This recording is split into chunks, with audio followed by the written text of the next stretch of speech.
Yeah, let's see. I think I can. You want me to do it with or without music? Without. Without music? All right. So as I think real good and I think of a new rhyme style, I give me the mic because I can make the crowd go wild. I got a new skill. I'm working on it. Keeping it a cappella because you know I'm a nice fella. Like I sit here, I'm going to keep it very simple and finish this. So my name is Joseph Scott and I'm going to end this. Well, I've known I was autistic for about 3 years. I actually was diagnosed as a child, but I was never told by my aunt and uncle. So when I came here, Miss Grace, she kind of was just like, yeah, she just dropped the bombshell on me. It's like, hey, you got autism. That's kind of how I learned I had it. I did not know what it was at all. I had no idea. I had to look it up when I got home. But, you know, I took it as it was. It's like, it's not the worst thing to be diagnosed with, so it wasn't that bad. Our understanding of autism really continues to evolve. The prevalence or the frequency with which we see children with autism continues to increase. Center for Disease Control right now estimates that 1 in 59 children have an autism spectrum disorder. With that rising prevalence, our referrals are also increasing. And so there's strong demand for access to our services. The University of Louisville Autism Center really has evolved over a long period of time. These programs that make up the University of Louisville Autism Center, the Bingham Clinic, the Weisskopf Center, the Kentucky Autism Training Center, in 2003, the STAR program was formed. We have really attempted to provide comprehensive support for individuals on the autism spectrum under what is now known as the University of Louisville Autism Center.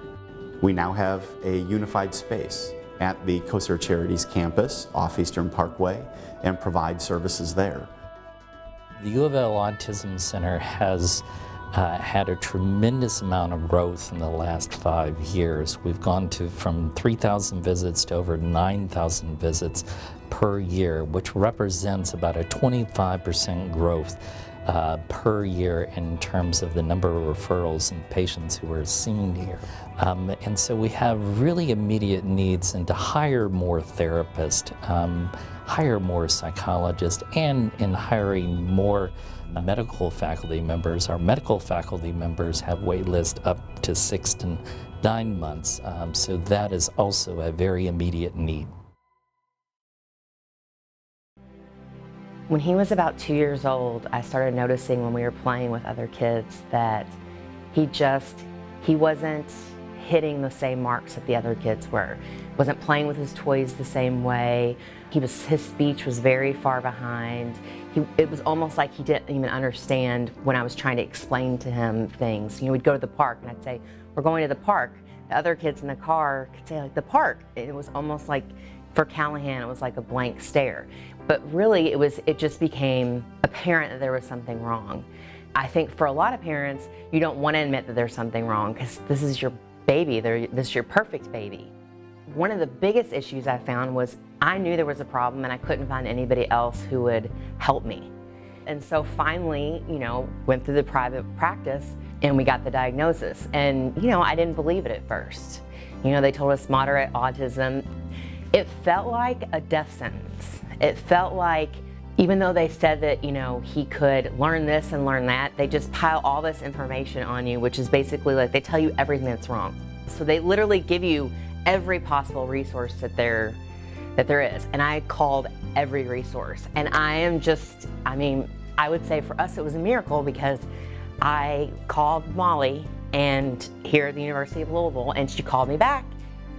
You know, by God's grace, there was an opening.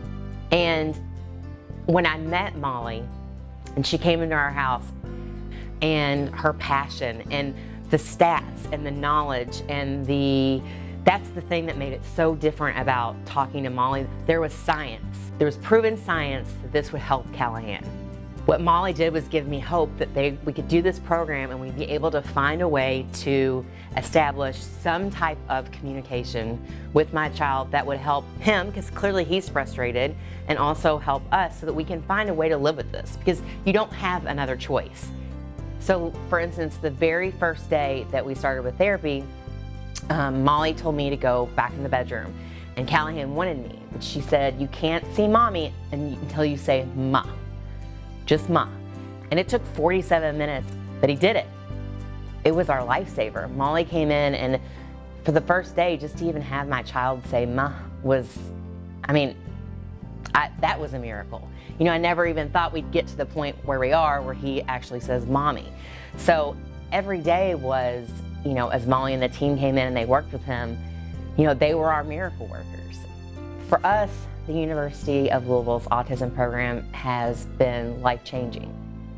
If every child who got a diagnosis here in the city of Louisville, if they had the opportunity to go through the University of Louisville's autism program, if we had the funding, I'm telling you, it would be life-changing for this community. It would be life-changing. It is by God's grace and by Molly's amazing team, they changed the course and the trajectory of Callahan's life. You know, I wish every parent had the opportunity to have every parent should have a Molly in their life. A child that's diagnosed with autism, they should all have a Molly. Oh, is it gross?